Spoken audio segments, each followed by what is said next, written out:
All right, okay. Okay. We're gonna start soon? Oh, sorry. Oh, you wait. Rolling? Okay. Okay. All right, make sure you hit the record button. Okay.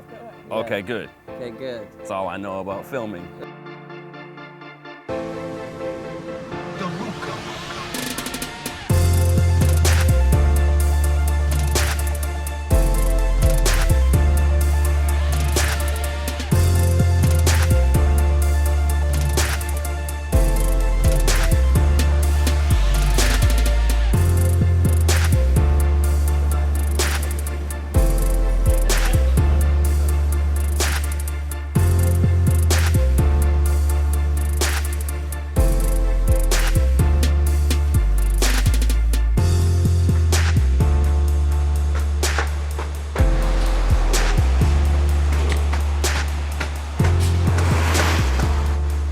Definitely not money. No, it's just fun. Yeah. This is great. I love working in a bar. No, we're gonna, cause we're gonna get discovered one day. As Somebody's just long gonna as open the door for us, it could be man. tonight. It'll be before we get too old to do this shit for sure. Which It could be like happened soon 10 after years tonight. ago. Yeah, it's already happened. I don't know, man. I don't know why we do this. And if you can make it out, we're playing a cul-de-sac really close to Coquitlam, like right on the highway. We told you the streets it's between. It's not a huge turf, honestly. But straight up in that turf, we be gangsters. People that are in, really, really tough neighborhoods and like trying to fight their way out, have something to say, and they get aggressive about it because no one's listening to them. There's a white suburbanite kid in a cul-de-sac who's had everything given to him, has everybody listening to him, and is still angry, and it doesn't really make any sense. Pickpocket ain't pocket, everything is just steal. It's like every day is motherfucking Christmas for real. Sometimes I can't believe that I'm as rich as I feel, but I'm as big of a deal as frickin' Rita McNeil. Is big or was, is she dead? Nah, she's fine. All right, That's great. really what we're trying to draw towards. If that's, I'm trying to make us, I don't know, just trying to say how frustrated I guess we are with that, with funniness. I know what you're thinking. When did Anne of Green Gables and Bugs Bunny have a kid? I work in retail at a store called 8th and Main, at 8th and Main. Yeah, Comedy's First. Actually, I used to be assistant manager there, and I demoted myself because it was too stressful. So I thought to myself, well, like, why will I be enduring stress? I'd rather be enduring stress to achieve my dream.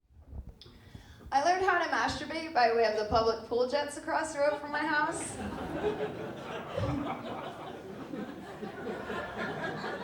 I just hang out on the side of the pool, no big deal. Publicly orgasm. I'd always go the same jet, monogamous.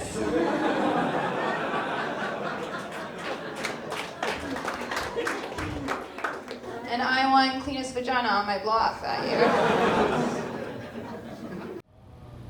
It's definitely one of those things where if you're not comfortable, you're not going to come across as yourself.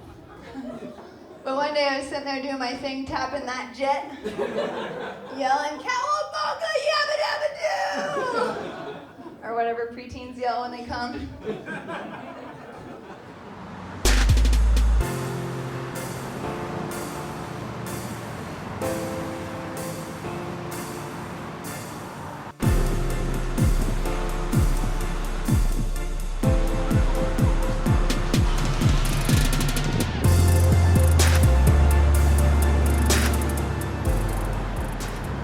How do we like this scene? I mean, it is, there are opportunities. They're few and far between, but there are opportunities. Yeah, there's a lot of sharing in this community. It seems like everyone's got a real positive attitude. It's actually, we have nothing to compare it to, but everybody is a mix of passive aggressive and really supportive. Very supportive. People are really nice. Oh yeah, I'd say it's growing. In the last few years that we've been doing this, there's just like way more rooms opening up. Yeah. So it's definitely on the way up. In Toronto, it was like most people kept to themselves, and people were afraid of other people stealing their jokes because the pool of town is so huge, whereas it's a smaller pool here.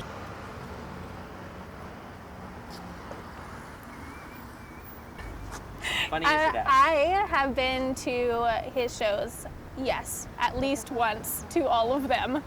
But That's right. he does a lot of like repeat performances. Exactly. And sometimes I Basically, don't. before I'm heading out the door, she goes, "Do I get the gist?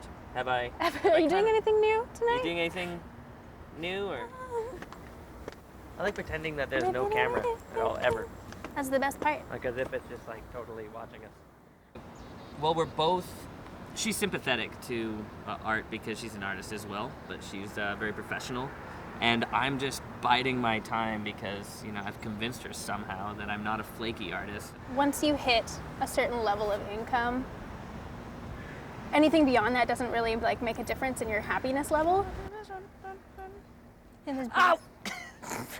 Once you hit like 65, 70 grand, anything you earn above that doesn't really matter. Doesn't really change It doesn't anything. change anything in your overall happiness Yeah. level. You So go survival, and then you go now we can survival. have more things. Ah! Fifth element. A lot of comedians have Man. actually said that Vancouver is a really tough audience. That it's a tough crowd. That People a lot get of- offended for like other groups, like they think they're supposed to be. Right. Even when they're not necessarily offended. So They don't that's know a- if they're allowed to laugh. Yeah, exactly. And they They're always turn looking that around into like- anger because because it's funny and Mhm. it boils their blood. And when they're around their friends, they can Yeah. be as racist or as prejudiced as they want. But then Yeah. when it comes down to it in a public setting, they feel like they're on the spot and don't want to laugh or support any type of hatred. I think that there's offensive jokes done well, and then there's offensive, crummy jokes. And I think there's a lot of crummy, offensive jokes, and it's just people, it's just a matter of being shocking. I have this memory, like I remember when I realized my family was on the lower level of the social economic ladder. I was taking this shortcut from home from school, and I met up with my little sister. She came crawling up this dirt hill. She had no front teeth at the time, was wearing this oversized Labatt blue shirt, and carrying one jelly shoe. She said, "I don't know if we should go home right now. Mama bought a 6-pack of Bacardi Breezer, and you know what that means. She got a man over." So obviously that was the day I realized we were on the lower level of the social economic ladder. The day my little sister developed a southern accent. You're talking about like a place that's littered with suburbs where like the funniest joke is like, how do you tell a black joke? And you look over your shoulder. You know, like that's the type of thing that where you're like, you know. Twist on a classic.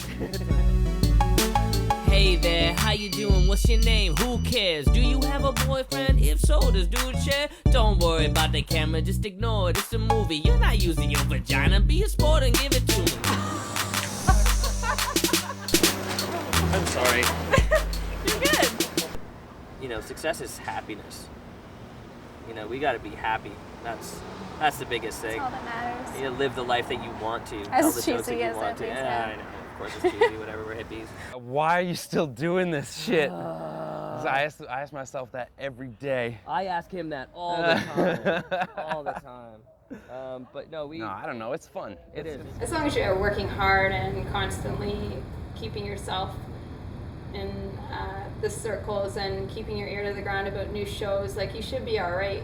One day we are gonna make it, and people are gonna demand shit from us. So we just do as much as we can. And if we ever do come in demand, that's where We can handle it We at can that point. handle We've it. done the work. We've done the We've done the university. groundwork. We've got a foundation ready to go. So if shit pops, we're ready to handle it. Yeah. When Suge Knight is like pressing us Yeah. that follow-up album. Mm-hmm. Yeah, we're ready to go.